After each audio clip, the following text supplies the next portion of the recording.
বাংলার মানুষ, বাংলার নারী শক্তি, বাংলার মহিলারা, বাংলার মা বোনেরা সকলে দেখলো এবং কান খুলে শুনলে। কি শুনলো?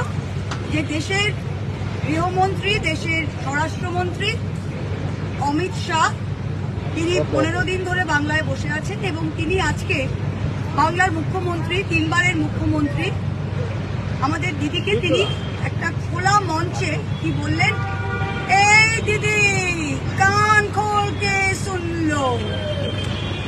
এটা আমরা কখন শুনেছিলাম মনে আছে? 2021 সালে।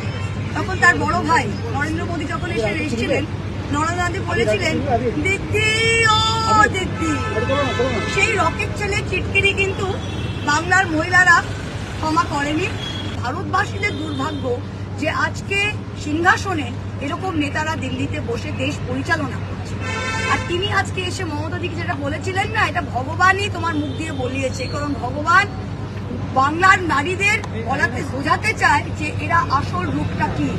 এতদূর তো ওরা অনেক মিষ্টি মিষ্টি কথা বলে বাংলাদের আমরা নারী শক্তি এই করব, আমরা বাংলার মহিলাদের এই করব, বাসের টিকিট ফ্রি করে দেব।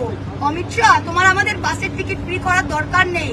তুমি একটু সভ্য ভাষায় কথা বলো, মমতাদিকে সম্মান করো, বাংলার মামদের সম্মান করো, তাতেই আমরা খুশি।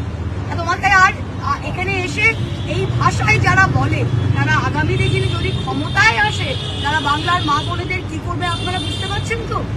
তাই আর ভোটের বাকি আছে 2 দিন পয়লা দফার, আর বাকি আছে 5 দিন দ্বিতীয় দফার ভোটের।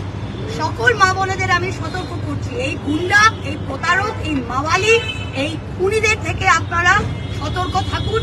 যারা খোলা মঞ্চে আমাদের মুখ্যমন্ত্রী, আমাদের মাননীয় মুখ্যমন্ত্রীকে এই ভাষায় বলতে পারে, তারা আগামী দিনে যদি কোনোভাবে কোথাও একটু ক্ষমতায় আসে তারা আমাদের কি করবে এটা আপনারা জানেন।